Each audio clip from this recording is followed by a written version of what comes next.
आज की कहानी है प्यार में मिला धोखा। उपासना गांव की एक मिडिल क्लास लड़की थी। उपासना की पढ़ाई इंटर तक गांव में हुई थी। उपासना पढ़ने में बहुत तेज़ थी। उपासना ने हाई स्कूल में 90% और इंटर में 96% लाया था। उपासना ने इंटर में अपने ज़िले में टॉप किया था। गांव के प्रधान को जब पता चला कि उसके गांव की लड़की पूरे ज़िले में टॉप की है तो उन्होंने उपासना के माता पिता को कहा कि आप अपनी बेटी को शहर में पढ़ने के लिए भेज दीजिए। उपासना पढ़ने में बहुत तेज़ है।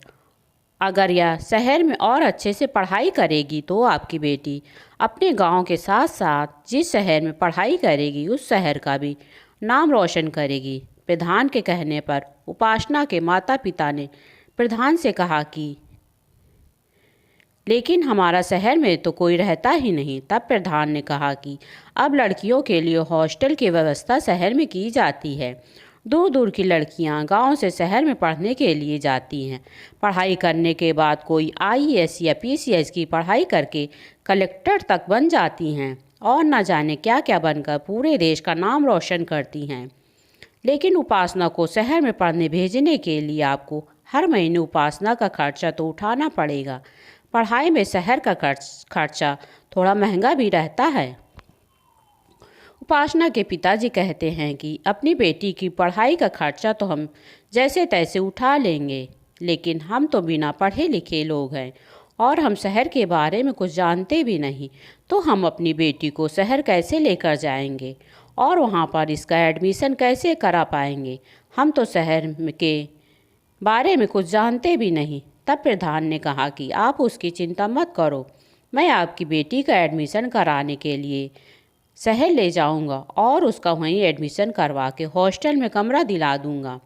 उपासना के माता पिता ने प्रधान की बात मानकर उपासना को शहर में पढ़ने के लिए प्रधान के साथ भेज दिया।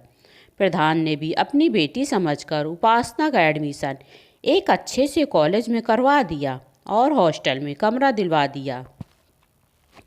उपासना भी मन लगाकर पढ़ाई करने लगी। उपासना बीएससी की पढ़ाई फर्स्ट डिवीज़न पास कर ली। अब जब उपासना एमएससी की पढ़ाई कर रही तो उसके क्लास में पीयूष नाम का एक लड़का था जो उपासना को बहुत पसंद करता था, लेकिन उपासना उस लड़के पर ध्यान नहीं देती थी। एक दिन अचानक उपासना की तबीयत खराब हो जाती है। तब उपासना को हॉस्पिटल में भर्ती कराना पड़ता है। फिर पीयूष उपासना से मिलने अस्पताल जाता है। अब उपासना और पीयूष बात करने लगते हैं। उपासना को जब किसी चीज़ की ज़रूरत पड़ती तो वह पीयूष उससे ला कर दे देता।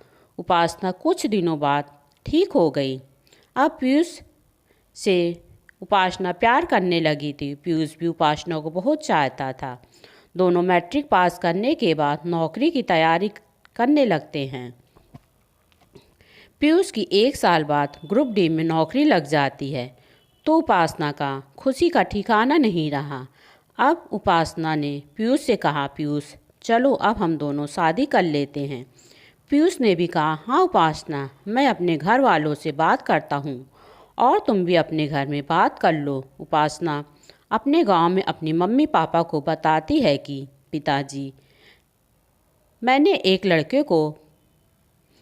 लड़के को पसंद करती हूँ। उसका नाम पीयूष है और वह लड़का सरकारी नौकरी करता है। उसके पिताजी कहते हैं, बेटा अभी 1-2 साल और इंतज़ार कर लो, तुम्हारी भी नौकरी लग जाए तो तुम दोनों शादी कर लेना, मुझे कोई ऐतराज़ नहीं।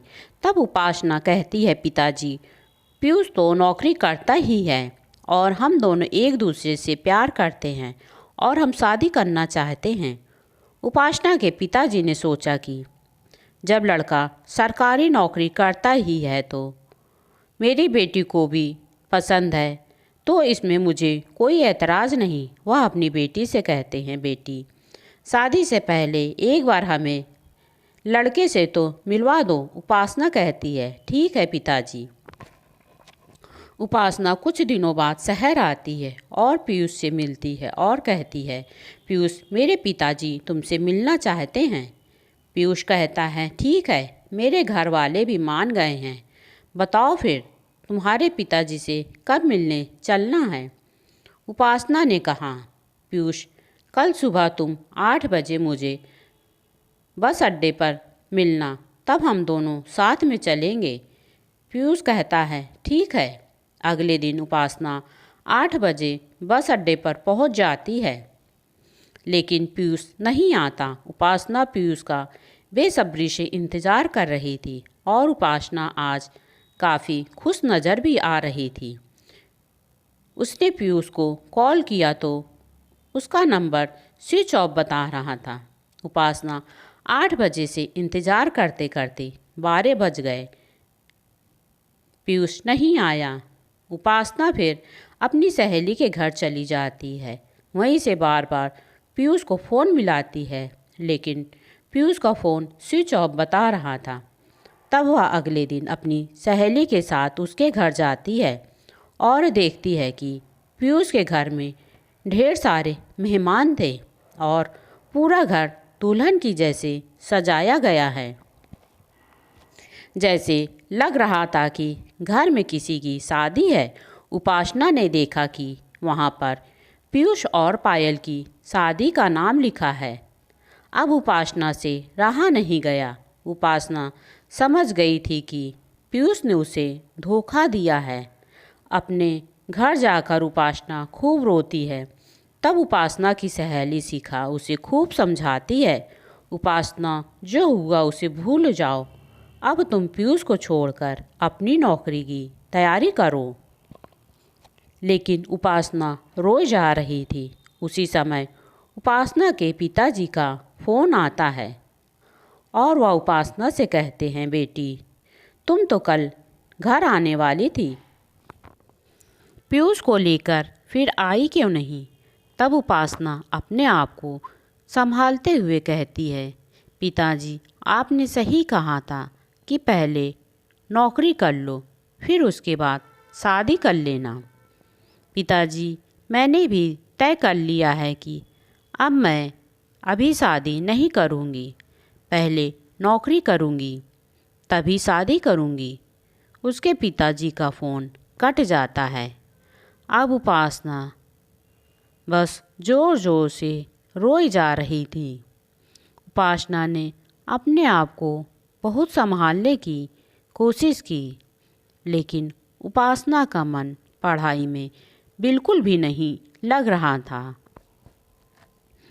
तब उसकी सहेली उसे समझाती है कि उपासना, अपनी पढ़ाई पर ध्यान दो। तुम्हारे मम्मी पापा ने तुम्हें शहर में पढ़ाई करने के लिए भेजा था, तो अब तुम उनका सपना पूरा करो। उपासना अपनी सहेली से कहती है कि मैं एक बार पीयूष से मिलना चाहती हूँ कि आखिर उसने मुझे धोखा क्यों दिया। शिखा कहती है, उपासना, पीयूष की अब शादी हो गई है, अब तुम उसे भूल जाओ। पीयूष की सरकारी नौकरी लग गई थी।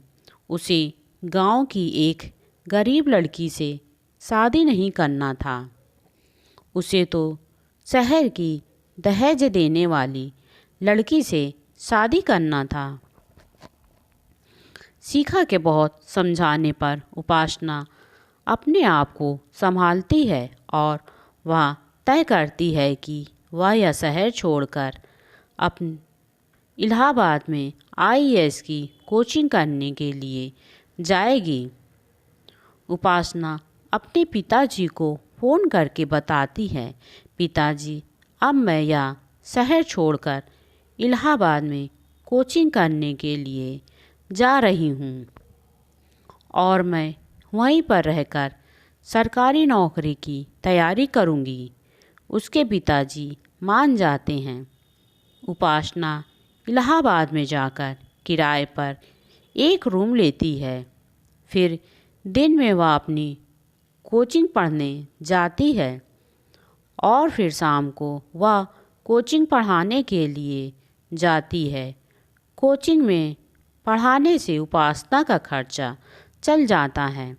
उपासना ने कड़ी मेहनत के बाद आईएएस परीक्षा पास नहीं कर पाई, फिर भी उपासना ने हार नहीं मानी।